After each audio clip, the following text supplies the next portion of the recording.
Allie, I'm going to be your OT today. I understand that you recently had a left hip replacement, and some of your precautions for that will include not to bend at the hips, not to cross your legs, and to keep your legs straight so you don't point your toes in and out. Does that make sense? Yes. Okay, so now I'm going to bring you to the edge of the bed.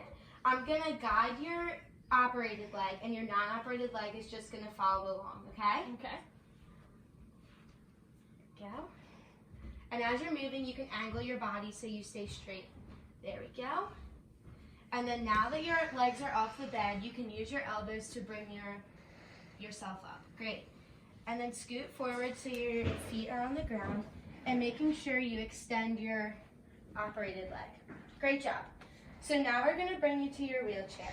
So on the count of 3, I'm going to assist you, okay? Okay.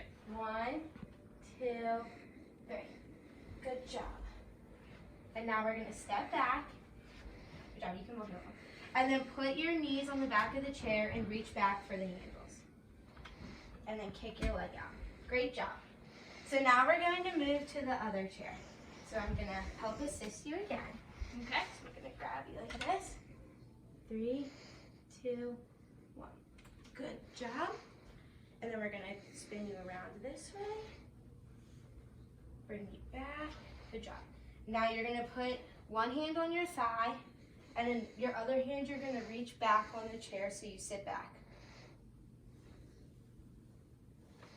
And then kick your leg out. Great job.